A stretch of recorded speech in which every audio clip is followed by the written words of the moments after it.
যারা পোলাও রান্না নিয়ে ভয় পান এই রেসিপিটি তাদের জন্য। কয়েকটি টিপস মাথায় রেখে পোলাও রান্না করলে আপনার পোলাও হবে এরকম পারফেক্ট, মজাদার ও ঝরঝরে। তাহলে দেরি না করে রেসিপিটি শুরু করা যাক। এর জন্য আমি একটি পাতিলের মধ্যে 3/4 কাপ পরিমাণ রান্নার তেল নিয়ে নিচ্ছি। এর মধ্যে দিয়ে দিচ্ছি 2টো তেজপাতা, 3-4টি এলাচ, 3 টুকরো দারচিনি। এগুলোকে কিছুক্ষণ তেলের মধ্যে ভেজে নিব। তারপর এর মধ্যে দিয়ে দিচ্ছি 1/2 কাপ পরিমাণ পেঁয়াজ কুচি।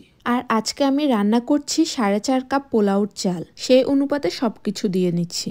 এবার পেঁয়াজগুলোকে অনবরত নাড়তে হবে। নাড়তে নাড়তে যখনই এরকম হালকা ব্রাউন কালার হয়ে আসবে, এর মধ্যে থেকে অর্ধেকটা পরিমাণ পেঁয়াজ আমি উঠিয়ে রাখছি পরবর্তীতে পোলাওর উপর দিয়ে ছড়িয়ে দেওয়ার জন্য। আর এই কাজটি করার সময় চুলার আঁচটা একেবারে লো হিটে করতে হবে, না হয় অর্ধেক পরিমাণ পেঁয়াজ অতিরিক্ত পুড়ে যাবে পোলাওর চাল দেওয়ার আগে। পেঁয়াজটা উঠিয়ে নেওয়ার পরে এর মধ্যে দিয়ে দিচ্ছি পোলাওর চালগুলো। আর এই পোলাওর চালগুলো আমি আগে থেকে ধুয়ে কিছুক্ষণ পানির মধ্যে ভিজিয়ে রেখেছি, তারপর পানিটাকে ভালোভাবে ঝরিয়ে নিয়েছি। এবার পোলাওর চালগুলোকে ভালোভাবে পেঁয়াজের সাথে 5-6 মিনিট ধরে ভেজে নিতে হবে।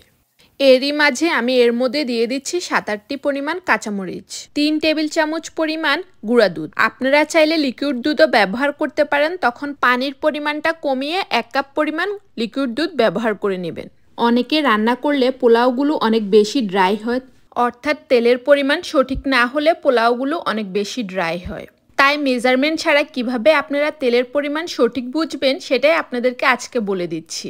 যখন পোলাওর চালগুলো তেলের মধ্যে ভাজবেন তখন খেয়াল করবেন পাতিলের গায়ে গায়ে তেল লেগে আছে কিনা, তাহলে বুঝবেন তেলের পরিমাণটি পারফেক্ট হয়েছে। আর যদি পাতিলের গায়ে এবং পোলাওর চালের গায়ে তেমন একটা তেল না দেখা যায়, তাহলে বুঝবেন আরও কিছু পরিমাণ তেলের প্রয়োজন আছে।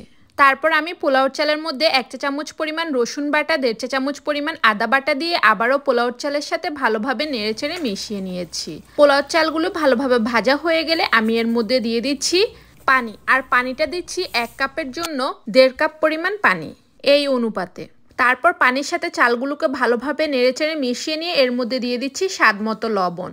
আর যদি আপনারা চালটাকে প্রথমে ভিজিয়ে না রাখেন, তাহলে পানির পরিমাণটি 1 কাপ চালের জন্য কখনো কখনো 2 কাপ অথবা 2.5 কাপও লাগতে পারে। আর চালগুলোকে কিছুক্ষণ ভিজিয়ে রান্না করলে 1.5 কাপ পানি যথেষ্ট। এবার আমি পোলাওর মধ্যে দিয়ে দিচ্ছি 3 টেবিল চামচ পরিমাণ ঘি। যখনই পানিটা অনেকটাই শুকিয়ে যাবে এবং পোলাওর চালগুলো 80%-এর মতো সিদ্ধ হয়ে যাবে, সে পর্যায়ে আমি ঘি ব্যবহার করি। আমার কাছে মনে হয় প্রথমে ঘি ব্যবহার করার চেয়ে এই পর্যায়ে ঘি ব্যবহার করলে খাবারের সময় ঘিয়ের একটা স্ট্রং ঘ্রাণ পাওয়া যায়। তারপর আমি ঘিটাকে ভালোভাবে মিশিয়ে নিয়ে এভাবে পোলাওগুলোকে চেপে চেপে দমে দিয়ে দিচ্ছি। দমে দিয়ে আমি ঢাকনা দিয়ে পোলাওগুলোকে 5 মিনিটের জন্য রান্না করব। তারপর আবারও এভাবে উল্টিয়ে দিয়ে সেমভাবে পোলাওগুলোকে আরও 5 মিনিটের জন্য রান্না করব।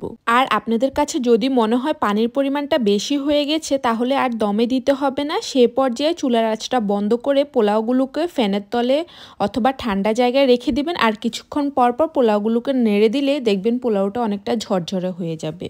সবশেষে আমি দিয়ে দিচ্ছি পেঁয়াজ বেরেস্তা, যেটা প্রথমেই আমি উঠিয়ে রেখেছি, সে পেঁয়াজ বেরেস্তা দিয়ে দিচ্ছি। আর এটাই হচ্ছে পোলাও রান্নার প্রধান উপকরণ, তাই সবশেষে পেঁয়াজ বেরেস্তা দিতে কিন্তু ভুলে যাবেন না, তাহলে কিন্তু 100% পোলাওর স্বাদটা পাওয়া যাবে না।